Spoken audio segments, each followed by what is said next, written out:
Como siempre, Funglode trayendo personas de gran calidad, visibilidad y con temas de mucho interés para nosotros y para toda la región.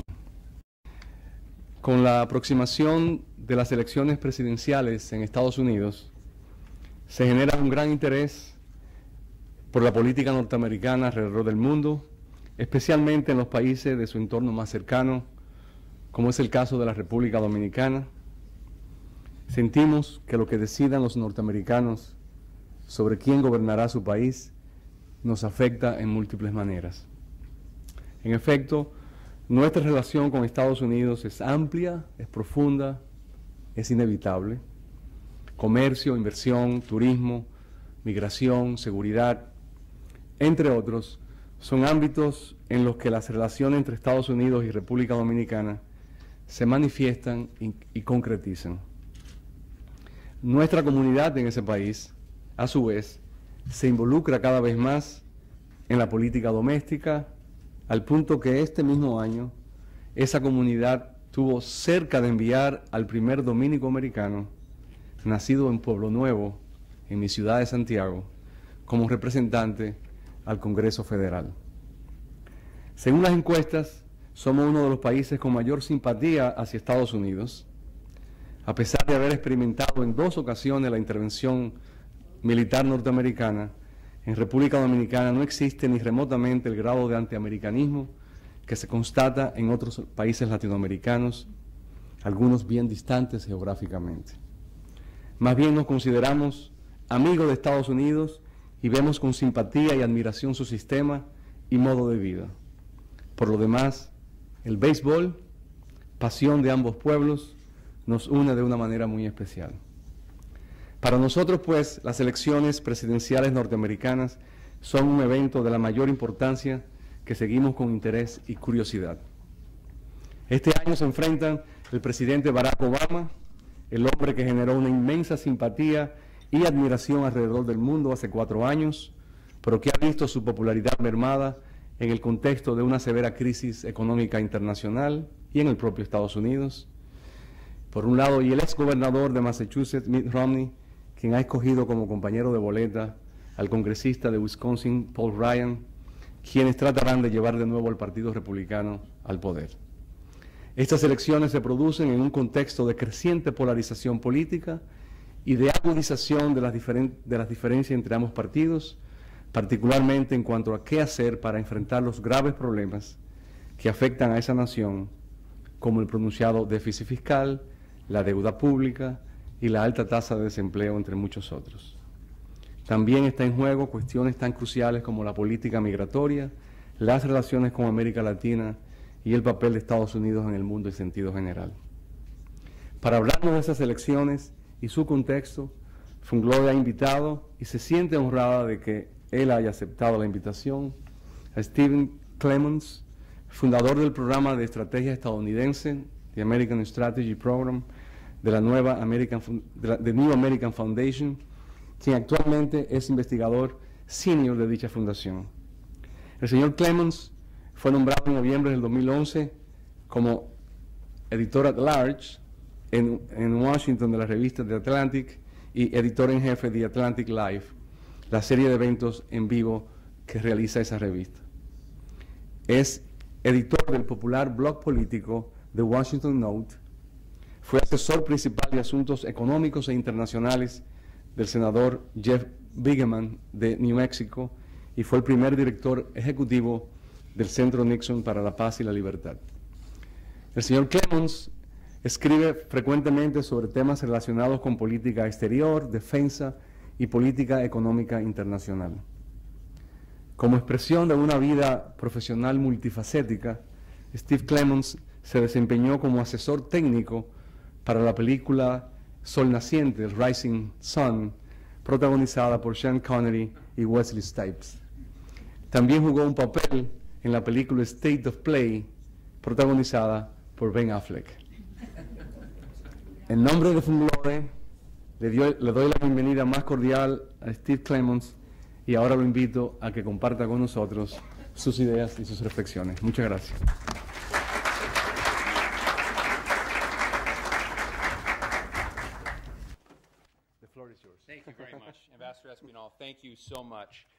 Muchas gracias, embajador Espinal. Muchas gracias, señor presidente. Muchas gracias por su hospitalidad y por la fundación y por estar aquí todos. Y espero poder divertirnos. Quiero decir primero que quiero dar las gracias a los intérpretes. El mismo intérprete estuvo aquí esta mañana y dijo, Steve, usted sabe que todo lo que usted dice toma un 30% más decirlo en español. Y yo no estoy acostumbrado a hablar despacio, así que le doy las gracias al intérprete. Hay que comprarle un trago después de esto. Así que le damos un aplauso.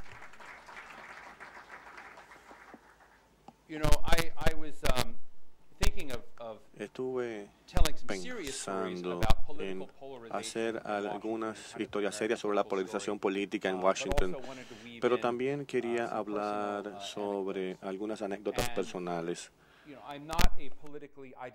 Yo no soy una persona políticamente ideológica. Yo trabajé para Richard Nixon.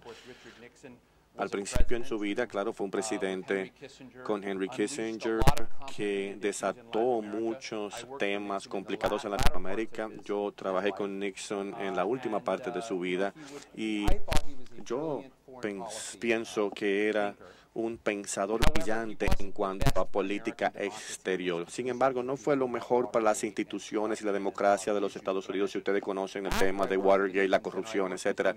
Después de Nixon, también trabajé para Jeff Bingaman, como usted lo mencionó, que fue un hombre extraordinario, senador, que se retira este año del Senado de los Estados Unidos. Y su esposa caminaba en eventos para levantar fondos y decía que lo mejor que hizo mi esposo fue quitarle a Steve Clements a Richard Nixon. Y la razón por la cual eso es importante, porque le da a usted una noción de que cuando hablamos sobre división política y el contexto político no empezó en los últimos años, ha estado sucediendo este antagonismo en los últimos años. El embajador es un experto y está interesado en la era de fundación de los Estados Unidos. Thomas Jefferson, nuestro tercer presidente. Yo soy descendiente del principal antagonista de Thomas Jefferson, Alexander Hamilton. Y estos fueron los padres fundadores de los Estados Unidos que debatieron la Constitución, cómo funcionaría el sistema, y es interesante recordar que los padres fundadores de los Estados Unidos no creían en los partidos políticos, temían la lucha política, las facciones políticas, y trataron de construir un sistema en que las instituciones como el Congreso y el Poder Ejecutivo y el sistema judicial, el Poder Judicial competían unos con otros, pero no los partidos. Y es interesante que es en lo que realmente se equivocaron. Y hasta cierto punto la política americana ha sido en parte una historia de antagonismo, de lucha y polarización. Pero la pregunta ¿es mucho peor ahora? Hay tres formas de dar la historia. Una de las formas es decirles a ustedes que existen razones estructurales del por qué la política americana está más dividida y la batalla entre Romney y Obama es muy inusual hoy día. De manera adicional, es una historia que sería diferente, donde personas como Richard Nixon, y Nixon era el genio de esto, y un hombre detrás de Fox News hoy en América, que es uno de nuestros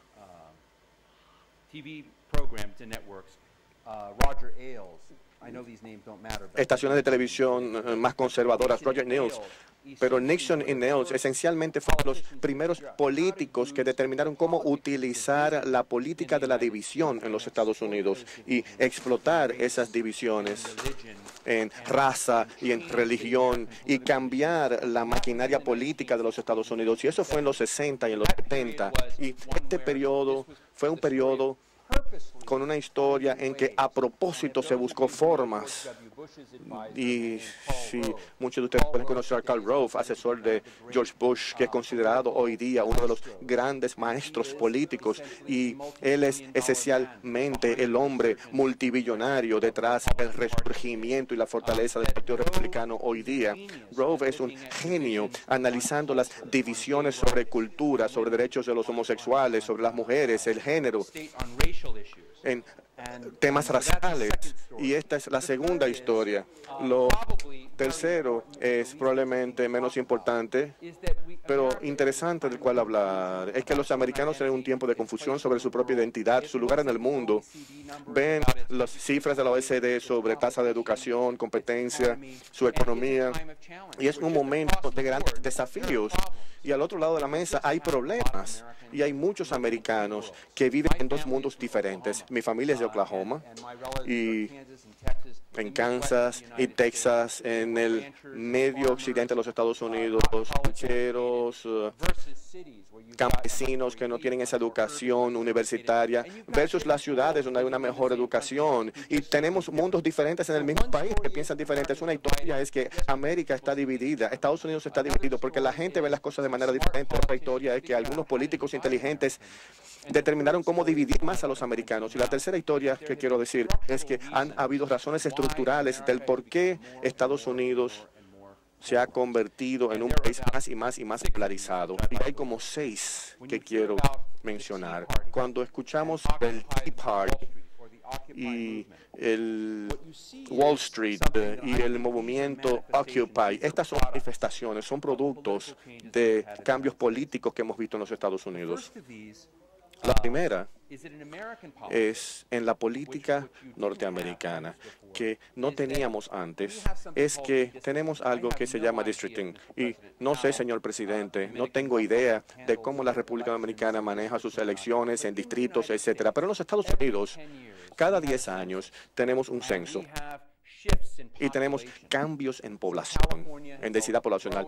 California siempre ha estado creciendo, el medio oriente de los Estados Unidos, el centro ha estado reduciendo, otros estados con la población hispana que cambia dramáticamente. Entonces lo que sucede es que los congresos estatales redistribuyen los distritos, las fronteras de los distritos que eligen a los miembros de su Congreso. Y esto es interesante porque si analizamos estos distritos, eran cuadrados, ahora son alargados, con brazos y piernas y distorsionados, porque tratan de caerle atrás a los votantes que voten de manera consistente con su propio partido. Y lo que hemos logrado es que tenemos distritos en los Estados Unidos que siempre votan por los demócratas y otros distritos que siempre votan por los republicanos. Y esto está sucediendo no a nivel de distrito, pero también a nivel estatal. Y una de las realidades tristes es que actuamos como Estados Unidos, como que todos elegimos al presidente. Y no es cierto. Realmente son 6 estados los que eligen el presidente de los Estados Unidos. Florida, Virginia, Ohio, Michigan, Pensilvania. Mencioné Ohio, sí. Estos son los estados que están relativamente divididos. La mayoría de los otros estados son o todos demócratas o todos republicanos. Y estos pocos estados, ellos son lo que marcan la diferencia. Así que cuando usted ve a Mitt Romney o al presidente Obama que va a Idaho o que va a visitar, vamos a tomar otro, pueden ir a estados para consolidar, pero lo que está sucediendo es que todos estamos cayéndole atrás a estados y a votantes que se inclinan hacia un lado o al otro, y son muy pocos, así que hemos quitado la oportunidad de que un miembro, un senador o un congresista pueda ganar o perder. Hemos tratado de eliminar la incertidumbre, y lo que empuja, lo que promueve una democracia saludable es la incertidumbre. Tú tienes que pensar que el otro puede ganar, y esto no está sucediendo. En Estados Unidos estamos haciendo la redistribución de los distritos, y esto ha eliminado la incertidumbre de la política de los Estados Unidos, y esto nos ha conllevado a lo que yo llamo la extinción de los moderados. Yo sé que Asunción me ha dicho que los tigres son una gran cosa aquí. O eres un tigre o eres un perdedor. Espero no haber ofendido a nadie. Pero los tigres de verdad están casi extintos en el mundo. Y también los moderados políticos están extintos. ¿Qué es un moderado político? Es una persona que es un demócrata que ocasionalmente puede votar republicano o con los republicanos, o un republicano que ocasionalmente puede votar con los congresistas demócratas. En el mundo de hoy, si tú tienes un demócrata que vota con los republicanos, digamos que yo soy un demócrata y yo tengo mis propias opiniones sobre temas de la mujer y quiero ayudar a los pobres a desarrollarse, pero yo yo no creo en demasiados impuestos o en balancear el presupuesto, equilibrar el presupuesto. Una de las cosas que mencionó el embajador, asuntos de déficit. Si yo fuese a organizarme y apoyar a Paul Ryan, que es un hombre muy interesante, que es presidente de un comité en la Casa de Representantes que tiene que ver con el presupuesto. Es muy controversial porque él quiere quitar programas y tratar de generar un presupuesto equilibrado, pero la manera en que lo hace pondría mucha carga en la clase media y la clase inferior en el país y sería de gran beneficio para los más ricos. Pero si eres demócrata y piensas, bueno, ¿hay alguna buena idea? Te matarían políticamente, te destruirían en las próximas elecciones, los demócratas mismos. Así que esta idea de la gente que cruza las fronteras de un lado para otro en sus ideas ha muerto. Y por eso ya no existen los moderados en ambos partidos, ni en el demócrata ni en el republicano. Y también lo que tenemos que está sucediendo es evidente en la política económica y en la política exterior. Es que tenemos nuevas facciones dentro de los partidos republicano y demócrata. Las facciones, tendencias. Hay demócratas que piensan que la guerra de Irak y la guerra de Afganistán eran importantes y que había que hacerlo, que se defendía la democracia, que se estaba luchando contra los malos y que vale la pena invertir vidas y dinero americano. Pero hay gente como yo que pensamos que estos fueron una locura, que jamás debimos entrar en esto, que se han gastado trillones de dólares, que han afectado la credibilidad de los Estados Unidos, que hace que Estados Unidos sea demasiado expandido militarmente, que ya nuestros aliados no cuentan con nosotros y nuestros enemigos mueven su agenda. Así que específicamente estas dos guerras han sido demasiado costosas al estatus global y el posicionamiento global de los Estados Unidos, sin considerar si son correctas o incorrectas. Ambas de estas visiones existen en el Partido Demócrata, como Richard Nixon. Richard Nixon sería un demócrata hoy, probablemente en el ambiente actual sería un demócrata. Richard Nixon o los realistas republicanos estarían en guerra con otra ala, otra tendencia que quiere expandir guerra tras guerra, tras guerra, tras guerra, porque piensan que la capacidad militar de los Estados Unidos, el poder militar, debe estar totalmente activo en el mundo y debe de ayudar a las revoluciones que ayudan a la democracia. Y esta es una fuerza muy potente, muy dominante en el escenario político de los Estados Unidos que aquellos que son más cautos. Así que tenemos tendencias, facciones en los partidos, así como había facciones en la era de fundación de los Estados Unidos. Otra cosa que ha cambiado en Estados Unidos y que ha conllevado a esta situación es lo que llamamos la transparencia. Y nuevamente, no sé lo que sucede en este país, pero la transparencia suena muy bien en teoría, pero puede ser muy dañino de otras maneras. ¿Por qué? Porque la transparencia, las leyes de la luz del sol, la estructura del Congreso, yo trabajé en el Senado durante mucho tiempo, teníamos reuniones privadas con senadores. Y estos senadores estaban en desacuerdo muy a menudo. Teníamos audiencias de subcomités donde entraban los senadores sin que el público los viera, sin que se grabara todo. ¿Por qué es eso importante? Porque ahí pueden hacer negocios, acordar e intercambiar, negociar. Si todo lo que hacen es transparente, entonces ya no habrá más acuerdo, más negocio. Eso quiere decir que todo será telegrafiado a los constituyentes y al público de una manera muy democrática y pura. Si todo está abierto, no quiere decir que todo está bien, porque mata la negociación y poder llegar a un acuerdo, porque estos son representantes que tienen que rendir cuentas por todas sus negociaciones para tratar de ganar lo que quieren ganar. Todo el que sea un estratega sabe que hay que perder algunas batallas para ganar la guerra. Y si no puedes pararte ante el público con tus pequeñas batallas y tienes que tener una posición ideológicamente pura sobre todo, entonces hará que la política sea imposible, demasiado difícil.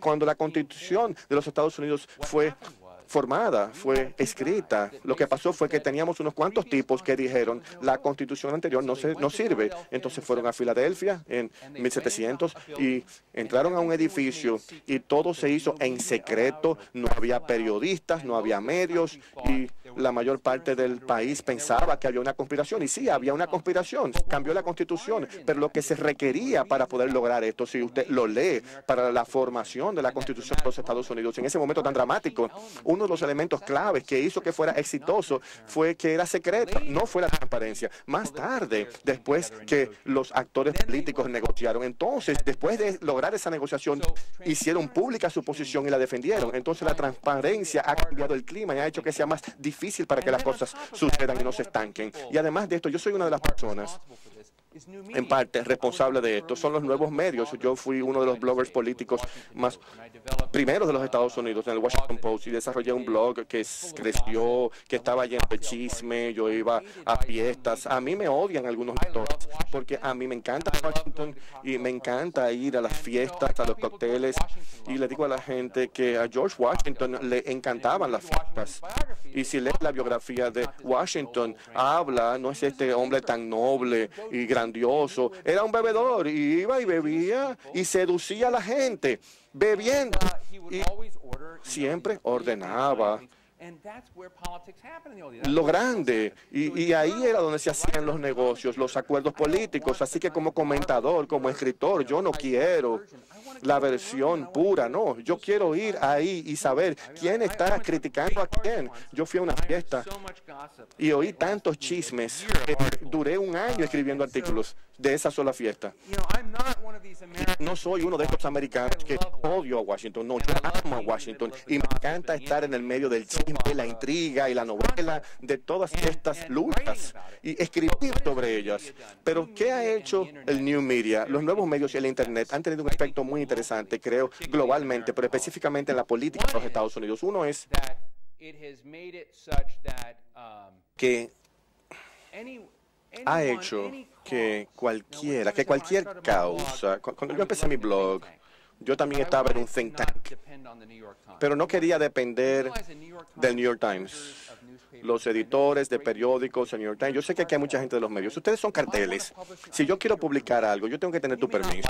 Y quizá no te guste mi artículo, quieres editarlo. No, yo quiero hacerlo yo solo, con mi propia opinión. Y el Internet me dio ese lugar donde escribir lo que yo pensaba. Y si yo podía convencer a la gente de que viniera a leer, entonces, ¿qué pasa si mucha gente te sigue y decides que ahora quieres ser políticamente activo? Eres una voz política porque te has convertido en eso. Eso es democrático y eso es bueno. Pero lo que ha hecho los nuevos medios y la interconexión que tenemos es que le ha dado el poder a muchas personas sin filtros. Y quizá yo puedo apoyar las cosas buenas o las cosas malas. Había un momento en que John Bolton, este hombre John Bolton, quizá algunos de ustedes no lo recuerden, muy cerca de Mitt Romney, pero era nuestro embajador ante las Naciones Unidas. Era un hombre con un gran bigote y una posición muy difícil, era complicado y maltrataba a su personal. Pero la razón principal por la cual yo no apoyé su designación por el presidente Bush es que él era anti-internacional. Él era el abogado de Jesse Helms. Y yo pensaba que me molestaba que nosotros designáramos en Naciones Unidas a alguien que fuera tan anti-internacional, tan anti-instituciones internacionales, tratados internacionales. Yo acababa de escribir un artículo comendando y felicitando al presidente Bush. Después que le ganó a John Kerry, dijo que teníamos que dejar de ser unitariaristas, que teníamos que revitalizar nuestras relaciones con Europa, necesitamos un nuevo acuerdo mundial. Y yo dije, wow, y me olvidé de mi crítica sobre el presidente Bush y escribí un artículo felicitándolo. Traté de ser moderado. Y lo que hizo entonces fue que designó a John Bolton como embajador ante Naciones Unidas. Y dije, no lo puedo creer. Así que yo hice mi blog, el Washington Note, enfocado exclusivamente en destruir su oportunidad de que el Senado lo aprobara. Y me tomó 21 meses, pero tuve buenos resultados. Tuvo una segunda designación a Naciones Unidas. Nunca logró un solo voto. Y él le echa la culpa a mi blog, a mí y los senadores que están involucrados en esto. Es una historia larga. Pero si tienes a una persona que esté obsesionada contra ti en el mundo del Internet, puedes cambiar las cosas. Y el blog lo hizo. ¿Y qué si piensas en todas las causas que son controversiales hoy, el cuidado de la salud, del aborto, los impuestos, las cuestiones fiscales, la designación de algo o alguien, no te gusta el cabello de alguien, tienes un blog y escribes sobre eso. Y lo que ha sucedido es que los pequeños actores que no están en política necesariamente, de repente sí están en política y ha motorizado, ha llevado el clima político a los extremos. La izquierda más a la izquierda está tratando más a la izquierda y la derecha se ha movido más a la derecha. Y quiero hablar también de estas características estructurales porque son sumamente importantes. Para entender por qué es tan interesante y tan importante volver atrás, para ser simplemente moderados, amistosos, comprender que uno tiene casi situación de compromiso para comprenderse uno con el otro. La realidad es que lo que está pasando en punto por punto es que un grupo de americanos han observado los que están en la Casa Blanca hacer cosas que ellos no podían creer. La gente no podía creer que Dick Cheney, nuestro vicepresidente, había establecido prisiones secretas, que había una red en los Estados Unidos que espiaba las conversaciones de los americanos sin una autorización legal. Eso realmente le llegó al corazón de los americanos de lo que significaba la nueva política. Mis profesores de ciencias políticas me dijeron que cuando uno quiere aprender las normas de una sociedad, solamente puede aprenderlas realmente cuando ve esa sociedad bajo presión. Después del 9/11, fuimos una nación dividida. Mucha gente decía que aún con la amenaza no debíamos abandonar la esencia de lo que éramos como nación, porque lo que era importante para nosotros era importante para que el mundo lo viera. Otro grupo de gente dijo, no, nosotros estamos bajo ataque, estamos en estado de sitio realmente, y arguían que estamos comprometidos con seguridad, con ayuda, de manera totalmente inegoísta, y lo único que estamos haciendo es que nos están mordiendo la mano con que alimentamos. Así que tenemos que convertirnos en una sociedad fortaleza. Ellos están moviendo la embajada, por ejemplo, aquí más lejos. Va a haber menos contacto con los americanos, los dominicanos, que lo que habría simplemente porque estamos poniendo realmente grandes paredes de concreto en el medio. O sea, muchas de estas problemáticas están causando grandes divisiones. Así, en mi punto de vista, lo que nosotros tenemos en Washington es que Washington D.C. hoy en día sigue siendo lo que llamamos una sobra de libre comercio, donde cualquier grupo puede organizarse y competirse con cualquiera. Todas las viejas reglas han desaparecido, no hay ningún interés preservado, todo el mundo puede atacar, todo grupo puede tener un blog, lo que sea. Y si eso es un gran periódico o una revista como Yo Ayuda o usted una gran asociación, usted puede ser grande hoy y mañana puede estar muerta, porque de repente surge un pequeño actor que de repente se convierte grande en este mundo. Todo es inestable y todo está constantemente en una competencia y un movimiento. En este clima, en este entorno, tenemos una situación donde tenemos dos tipos. Voy a hablar de Obama y de Romney, que si usted se sienta con ellos, ambos son razonables y buenos tipos. Barack Obama es un líder que no se le ha pedido, que no ha podido ser lo que él quería ser. Lo que él ha dejado del pasado no es lo que los líderes de sus partidos quieren que él sea. En la política infraestructural, mucha gente cree que él ha fracasado. Barack Obama lo desdeña a la izquierda porque ha salvado los bancos y muchos de ellos son los donantes de Mike Romney. Lo que es interesante es que Obama no tiene el entusiasmo de la base de su partido política. Oye, no es exactamente un radical. Mitt Romney es mormón y un gobernador del noreste, un gobernador está en el sur es grandemente evangélico del grupo de los mucho más de ese aparte esencial del Partido Republicano. No le gusta el internacionalismo. Si ellos ven a los 1950 América como el modelo de la sociedad que ellos quieren que continuar, que se represente, y se sienten muy escépticos con Miss Romney porque viniendo de Massachusetts no lo ven como un verdadero real conservador y era amigo de mujeres que querían un aborto y era amigo de los gays, o sea, mucho para ellos no son confiables. Entonces tiene dos personas que en cierto grado no tienen el profundo entusiasmo de sus partidos, y lo que estamos viendo es las razones estructurales que están llevando a los partidos más lejos. Tienen el Tea Party, el Occupy Wall Street. Es que la estructura de la política americana está llevando las maquinarias hacia los extremos, y los extremos están disciplinando a Romney. Es por eso que Romney tiene a Ryan Good. O sea, se está definiendo por vía de Paul Ryan y la claridad que ha aportado Ryan sobre la parte presupuestaria es muy controversial hoy en día. Es fascinante observar cuando uno ve gente razonable como Romney y Obama, que son ambos personas razonables, que están siendo razonablemente forzados, estructuralmente forzados por las características del cambio en el Congreso americano, que es una institución fascinante. Y me encantaría pasar más tiempo en República Dominicana y aprender realmente cómo funciona su asamblea, cómo funciona su Congreso. Realmente hay reglas estrictas. Yo sería John Bolton porque yo sabía que en el Senado americano había algo que nosotros llamamos las reglas de la notificación de los 6 días.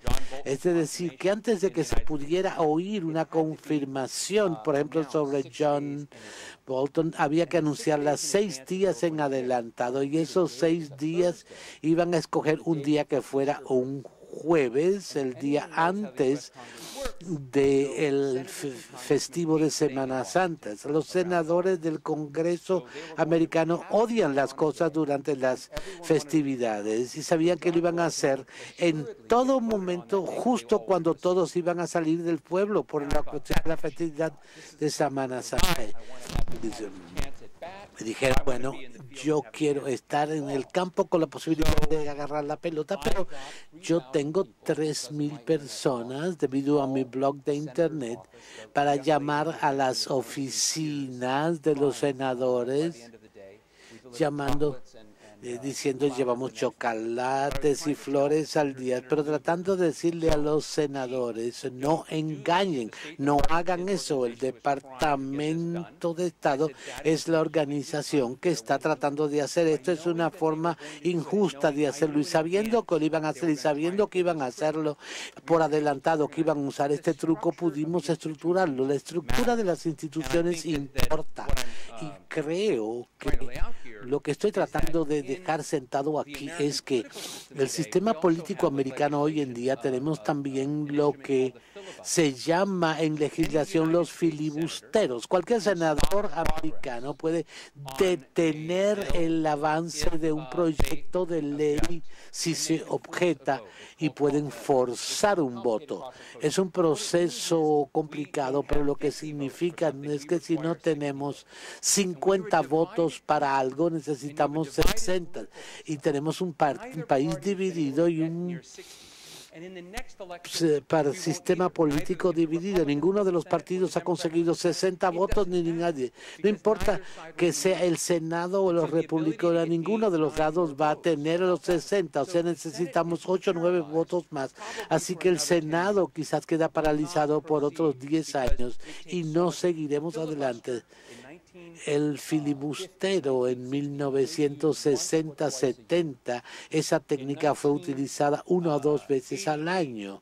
En 1988 se utilizó como 20 veces al año.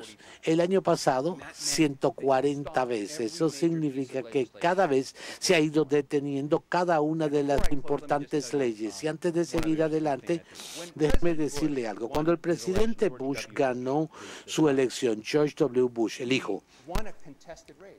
Él realmente ganó una carrera presidencial con mucha competencia. Florida era un lugar muy complicado, Florida, y la manera como Florida se expresaba dependiera de que ganaba Gore o Bush. Y hubo tanta tensión sobre el conteo de los votos que realmente prácticamente se llevó a una guerra y le tocó a la Suprema Corte decidir la validez de las boletas. Y este fue uno de los lugares donde realmente fue dura la polarización de la política dominicana. Hubo realmente el resentimiento de los demócratas que su elección fue robada en este proceso. Y realmente Bush fue un presidente que realmente podría decirse que fue retado, que hubo dudas por la manera como fue. Lo importante de eso en ese momento, cuando sucedió lo de Florida y entró George Bush, él entró actuando como si él hubiera ganado el 80% de los votos. Realmente consiguió lo que él quería y eso realmente fue la idea de ignora la debilidad y declara la victoria. Y el Partido Republicano siempre declara la victoria. Mientras normalmente los demócratas anuncian la derrota o se preocupa la batalla, pero en este caso un presidente que ganó una presidencia con dudas, con retos, sin embargo tomó esa actitud. Cuando Barack Obama ganó con más votos que lo que ganó como senador. Fuera realmente uno de los mejores votos que habían ganado los demócratas. Sin embargo, Obama comenzó a negociar, comenzó a conceder y actuó como si realmente hubiera ganado la elección solamente por un solo voto y comenzó a concesiones sobre los gastos, sobre las guerras, sobre Barack Obama constantemente está sacando cosas que eran más conservadoras que lo que su base quería. Ellos se sigan diciendo, estás débil, estás dando la base antes. Y lo que ha sucedido en la política americana es muy interesante y voy a mencionarlo en la próxima fase, que los republicanos que combaten a Obama en el otro lado realmente estaban desorganizados, tenían sus miembros en la Cámara de Representantes y en el Senado, se acusaban unos a otros. Era una excelente oportunidad si el presidente lo hubiera pensado para seguir poniéndolos a luchar y hubiera podido ganar algunas cosas y hubiera podido crearse tensión, pero ellos no hicieron eso. Barack Obama fue tan generoso y tan decente que no se dio cuenta que la única opción que le quedaba era la política de oposición, decirle a nada, diga no importa que tan... Y es ahí donde uno, no a todo. Y es así lo que yo, en cierta estrategia política brillante, pero que es mala para el país, donde John Boehner y su grupo, el Tea Party, han comenzado a ver a Obama como el oponente, comenzando a decir no a todo lo que él dijera. Y es realmente tratando así de conseguir el americano con rabia, el americano malhumorado que quiere volver a ganar todo. Y entonces lo que se tiene dentro del país es una tremenda división y es por eso yo me divierto tanto en Washington, porque esto es terriblemente tenso, tiene consecuencias en serio y yo creo que en el proceso del orden político en que estamos es algo que está creando una cantidad de tensión consecuencial. No es en los 40, ni los 50, ni de los 20, esos fueron todos momentos difíciles, pero la manera como el país se organiza en sí está siendo debatida y puede cambiar, se ve como un momento muy discontinuo en la historia política americana porque ambos lados pueden trabajar. Cuando uno piensa entonces en la polarización política, que era mi tópico esta noche, que era darle un sentido y un sabor de eso, eso. ¿Cuál es la estructura? Gente como yo, el redistritaje, o sea, la reorganización de los distritos electorales. La estructura en cómo se organizan los senadores. Una segunda parte es la gente como Karl Rove y otra gente del bajo el presidente Obama, que son los mismos que son brillantes en idear cómo realmente tener éxito en la política de la división. Y la tercera parte de la historia es la gente como de Oklahoma, como donde vive mi madre hoy en día, ve el mundo totalmente diferente de la gente que vive en Nueva York. Todo el mundo se ve inestable, piensa que América está endeudada a China hoy en día y que el mundo... Hay un momento antes del 9/11, fui a todo el mundo, India, Indonesia, Brasil, y uno le hubiera preguntado a la gente qué pensaban de los Estados Unidos, y en la mayor parte, no importa lo que pensaran de nuestro comportamiento, admiraban a los Estados Unidos, pensaban realmente que no había límites de lo que nosotros podíamos hacer, que podíamos lograr y hacer cualquier cosa que nosotros dijéramos que iba a hacer. La gravedad no nos afectaba, pero lo que sucede realmente es que de repente alguien encendió el switch de la gravedad y la gravedad hacia abajo. Entonces hay comentando cosas que los americanos lo están comenzando a sentir. Saben que estamos limitados, que hay opciones menos que la que teníamos antes, que estamos debatiendo cosas que son mejores, y ven países como India, China y otros que realmente nos desafían a nosotros en la escolaridad, en la escuela, en la innovación, en esto, en la ciencia. Y eso realmente lo que estamos llegando es que tenemos dos puntos de vista esenciales de dos diferentes lados del mundo. Y es la parte de lo que quisiera tener un poco más esperanza, pero realmente yo soy periodista, yo no sé exactamente cómo vamos a salir de esto. Y yo no sé, yo sé que toda esta gente que cree en esperanza, en fe, todas esas cosas, que cuentan todas estas cosas, yo sigo diciendo que las fiestas de cócteles son excelentes cuando hay todas esas tensiones. Voy a terminar ahí y dejarles para recibir preguntas. Quisiera felicitar a Steve por tan brillante exposición y por hacernos partícipes de los detalles de la política electoral de Estados Unidos en estos momentos. No quiero tomarme más tiempo de lo prudente, pero quizás empezar con una breve anécdota de cómo nos conocimos Barack Obama y yo. Fue en la cumbre de Trinidad y Tobago, Cumbre de las Américas, y cuando empezamos a conversar, me comentó que había estudiado en la Universidad de Columbia, en Nueva York, y que cuando terminaba sus clases solía irse hacia Uptown, ¿no? Hacia la parte arriba, donde está un barrio dominicano que se llama Washington Heights. Visitaba una bodega y entonces la gente, cualquier persona que no sabía quién era, por supuesto no era la figura que ha llegado a ser, un ciudadano que estaba comprando en la bodega, lo abordaban en español, le hablaban en español. Entonces me preguntó, ¿tú sabes por qué ellos me hablaban en español? Yo digo, yo presumo que sí. Dice, porque creían que yo era dominicano. Es decir, las personas que estaban creían que Barack Obama era dominicano porque tiene el estilo dominicano. Yo llegué incluso a decirlo, recuerdan todos ustedes, que no solamente era dominicano, sino que era de mi barrio, de Villajuana, por lo parecido que es con nosotros.